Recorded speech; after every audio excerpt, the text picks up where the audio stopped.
लाड़काने खां जावेद पीरज़ादो जी रिपोर्ट मुताबिक़ लाड़काने में हाउसिंग सोसाइटी के ज़रिए शहरनि खां लखें रुपया गैर क़ानूनी उगाड़ीअ जो इंकशाफ ॿिनि शहरनि जी शिकायतुनि ते अदालत ख़ानगी housing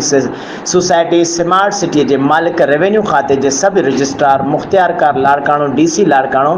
member board of revenue secretary revenue खे नोटिस जारी कंदे 19 सेप्टेम्बर ते ज़ाती हैसियत में अदालत में पेश थी जवाब दाख़िल कराइण जो हुकुम ॾेई छॾियो आहे। इन सिलसिले में लाड़काने जे ॿिनि शहरनि सलीम सोलंकी ऐं डॉक्टर भगवान दास लाड़काने जे फर्स्ट सीनियर सिविल जज जी अदालत में पंहिंजे वकीलनि मार्फत शहर जे कंबर रोड ते क़ाइम ख़ानगी हाउसिंग सोसाइटी स्मार्ट सिटी जी इंतज़ामिया ख़िलाफ़ धार पटिशनियूं दाख़िल कराईंदे हाउसिंग सोसाइटी स्मार्ट सिटी जे मालिक रेवेन्यू खाते जे सब रजिस्ट्रार मुख़्तियारकार Larkana DC Larkana member board of revenue secretary revenue खे धुर बणाईंदे मौक़िफ़ अख़्तियार कयो आहे त असां स्मार्ट सिटीअ में प्लाट ख़रीद करण बैदि मुख़्तलिफ़ वक़्तनि ते क़िस्तुनि ज़रिए प्लाट जी समूरी रक़म अदा करे चुका आहियूं। प्लाट जे एवज़ीअ हाउसिंग सोसाइटी जे इंतज़ामिया खे ॾिनल पैसनि जा सबूत बि असां वटि मौजूदु आहिनि, पर उन जे बावजूदु स्मार्ट सिटीअ जी इंतज़ामिया तरफ़ां असां खां गैर क़ानूनी चार्जिस जे मद में 4 लख रुपया वधीक रक़म घुर करे रहियो आहे। अहिड़ियूं पटिशनियूं दाख़िल थियण बैदि अदालत